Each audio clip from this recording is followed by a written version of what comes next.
Salam sejahtera, terima kasih karena bersama dengan saya di Nazilin Unity Channel. Kalau betul Tun Mahathir itu adalah pemimpin yang masih relevan, yang masih lagi boleh diguna pakai, kalau betul Tun Mahathir itu adalah pemimpin yang masih boleh membuatkan orang terikut pada dia, atau dengan kata lain masih lagi relevan, apa buktinya? Terbukti hari ini menurut satu halaman page di Facebook, terbukti hari ini bahwa Mahathir memang sudah tidak relevan lagi. Lebih baik Mahathir bersara daripada politik, bersara daripada dunia. Tentukanlah waktu sekarang ini untuk berehat, kata mereka. Mahathir seperti yang kita tahu akan menyambut hari ulang tahun beliau yang ke-100. Oleh sebab itu sudah cukuplah Mahathir, kata mereka. Sebelum saya teruskan ulasan ini, jangan lupa tinggalkan komen Anda dan paling penting tekan butang like, subscribe, dan siapa yang ada masalah gout, kering darah, kencing manis, cepat tekan butang produk ini. Karena produk ini sangat berkesan. Saya tak jual, saya hanya kongsi kepada Anda. Ramai sudah yang beli, ramai sudah yang sembuh, dan lebih penting daripada itu, ianya murah kena promosi sempena raya. Oke. Saya nak tanya kepada Anda lah, kalau betul lah Mahathir itu hebat, kenapa dia kalah di Langkawi? Kalau betul Mahathir itu hebat, paling penting ialah kenapa selepas 3 tahun dia menjadi penasihat SG4 tidak ada apa-apa perubahan yang terlalu signifikan berlaku kepada 4 buah kerajaan negeri yang ditadbir oleh Perikatan Nasional PAS. Lebih penting lagi dalam satu berita nih, seorang pemimpin daripada PAS, yaitu Ketua Pemuda Perikatan Nasional PN, menyatakan SG4 perlukan bantuan Putrajaya untuk permudah proses pelaburan masuk. Ketua Pemuda Perikatan Nasional menolak dakwaan 4 negeri ditadbir gabungan pembangkang tidak menunjukkan perubahan signifikan dari segi ekonomi dan pembangunan. Sekarang ini, kalau ikut apa yang berlaku ialah sepatutnya kehadiran Mahathir itu mampu menarik pelabur, bukannya meminta bantuan daripada Putrajaya.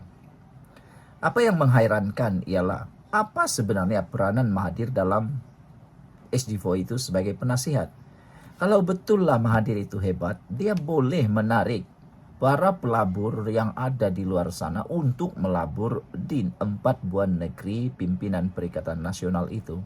Tapi lihatlah, tiada perubahan yang terlalu drastik atau signifikan yang berlaku di 4 buah negeri itu. Bahkan sudah hampir 3 tahun Mahathir dilantik sebagai penasihat SG4 pun, negeri yang ditadbir oleh SG4, oleh 4 pembangkang ini, masih kekal mundur. Tiadalah yang nampak sangat berubah. Tiadalah pelaburan yang terlalu mendadak masuk. Maknanya, Mahathir tidak hebat. 90% Melayu Langkawi tolak dia, kata Friends Pakatan Harapan PH. Saudara-saudara sekalian, apa pula pendapat Anda? Wajarkah Mahathir meneruskan lagi langkah demi langkah, kata demi kata beliau? Kita wajar menghormati Mahathir sebagai negarawan negara yang ulung, tetapi untuk bercakap dia masih relevan, untuk bercakap dia masih dapat mempengaruhi pelaburan, untuk bercakap dia masih boleh menjadi Perdana Menteri, itu semua adalah jauh panggang daripada api. Apa pula pendapat semua? Sekian dulu untuk kali ini. Jangan lupa tinggalkan komen Anda. Salam sejahtera, terima kasih karena bersama dengan saya di Nazilin Unity Channel. Dikabarkan kabar angin kononnya akan ada 10 ahli parlimen PAS akan keluar PAS. Entahlah kabar angin itu betul atau tidak. Tapi kadang-kadang kabar angin ini boleh jadi benar. Kadang-kadang kabar angin ini boleh jadi bohong. Dan selalunya di Malaysia ini sudah banyak kali terbukti kabar angin boleh jadi kabar yang benar. Ini melibatkan perpecahan atau pertumbungan di dalam PAS. Ada sumber di media sosial mengatakan bahawa berlaku pertembungan makin memuncak di dalam PAS. Pertembungan antara nak teruskan keegoan untuk tidak menerima peruntukan parlimen keegoan untuk terus bekerja sama dalam Perikatan Nasional bersama dengan Bersatu, ataupun menjalankan persahabatan dengan Kerajaan Perpaduan. Sebelum kita teruskan, jangan lupa tinggalkan komen Anda, tekan butang subscribe, dan siapa yang ada masalah gout, kencing manis, tinggi darah, jangan lupa tekan butang produk yang ada dalam video ini. Produknya sangat murah, berkualiti, dan ramai sudah yang menggunakannya, ramai yang berikan testimoni, mereka kata membantu untuk sembuh, dan murah pula tuh. Sediakan payung sebelum hujan, supaya sawal nanti Anda mudah tak kena masalah penyakit gout, tinggi darah, kencing manis. Baiklah saudara-saudara, pemilihan PAS, poster desak Samsuri letak jawatan, isyarat pertembungan makin memuncak. Awang Azman Awang Pawi berkata, poster isyarat pertembungan antara KEM telah bermula menjelang pemilihan dijangka September ini. Adakah Hadi Awang akan dijatuhkan dalam PAS dan akan dimenangi oleh pemimpin-pemimpin yang lebih kepada profesional dalam PAS?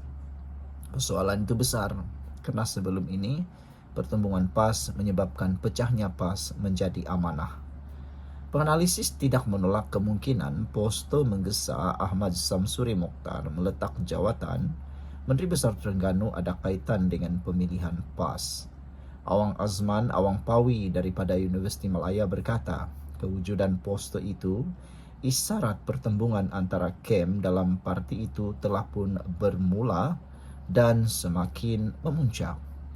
Menurutnya, muktahir ini timbul beberapa isu yang menandakan ketidakpuasan hati terhadap kepimpinan Samsuri meskipun beliau sudah hampir 7 tahun memimpin kerajaan Terengganu itu sejak Mei 2018. Antara perkara yang dibangkitkan termasuk kunjungan ke luar negara, isu berkaitan tanah kerajaan negeri, dan prestasi ekonomi Terengganu berbanding gaji Menteri Besar. Apatah lagi pemberian dana raya RM500 pun atas isyan kerajaan perpaduan, kata Awang Azman. Kemunculan poster terhadap Samsuri itu yang tular di media sosial mengundang pertanyaan warganet. Sama ada PAS Terengganu berdepan pergolakan dalaman. Kemarin, Timbalan Presiden Tuan Ibrahim Tuan Man berkata, PAS tiada sebarang isu melibatkan Samsuri. Mazlan Ari daripada Universiti Teknologi Malaysia menegaskan, poster tersebut bukan bukti pergolakan antara pemimpin PAS Terengganu dengan pentadbiran negeri, kecuali jika ada kumpulan yang jelas daripada kepimpinan PAS membuat kenyataan mereka tak setuju dengan Samsuri dan terbuktinya wujud perbelahan, katanya kepada FMT. Pemilihan PAS dijangka diadakan pada September ini. Pada 19 Februari lepas, Samsuri memberitahu pemberita beliau tidak pernah terfikir tentang bertanding jawatan Presiden PAS dan masih mempertimbangkan sama ada akan pertahan jawatan naib presiden yang disandang sejak 2019. Penganalisis melihat Samsuri layak diketengahkan untuk jawatan presiden sekiranya PAS merasakan ia perlu agresif untuk pilihan raya akan datang dengan memberi peluang kepada teknokrat. Memandang PAS dianggap sebagai komponen terkuat dalam Perikatan Nasional PN, nama Samsuri disebut-sebut di sebalik cakap-cakap supaya calon Perdana Menteri ditatangkan daripada parti itu. Sekian dulu untuk kali ini, jangan lupa tinggalkan komen Anda.